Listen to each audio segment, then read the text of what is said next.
Would-be migrants are facing tighter border controls in Western Europe and in the Mediterranean, so they found a new entry point into Europe through Hungary. In 2013, Hungary received almost 19,000 asylum requests. That number has almost doubled to 35,000 so far this year. Experts say there is no simple explanation for the sudden surge, and they say it's hard to predict how the new trend will develop. Abandoned homes are a big problem in the United States. They can attract crime and bring down property values. CCTV's Roza Kazan takes us to an area near Chicago with an unconventional approach to the issue.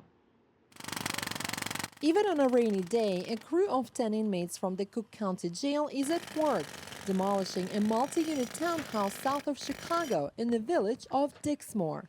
It's arguably the most ambitious program in the country that has inmates tearing down abandoned buildings while teaching them some marketable skills.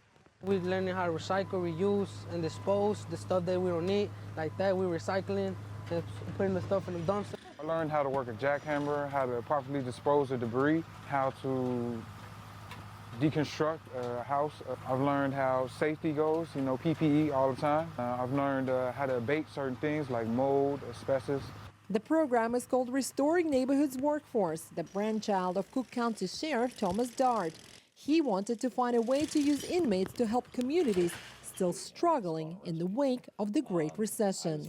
I often felt how tragic it was that an individual is doing everything, playing by the rules, paying their taxes, taking care of their house, and they're destined to live next to this horrific abandoned building that's a magnet for crime. It's horrible to look at. There are 55,000 vacant properties like this one in Cook County alone.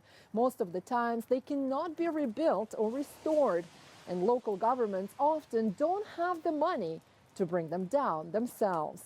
To tear down a home here in Dixmoor, says the village president, would cost between $5,000 and $10,000. The sheriff's program cost local taxpayers nothing. What happens is that when you have these boarded up homes, abandoned homes like that, the property value goes down. That hinders us because therefore we would not have people that want to come and move into our town because of the abandoned homes. It gives us the resources to get rid of this. The program started last December. Inmates who qualify, typically nonviolent offenders, first spend 6 months living, working, and training in a boot camp style setting in jail. Then they can serve out their final 8 months on electronic monitoring from home, but must either get jobs or return to work on demolitions.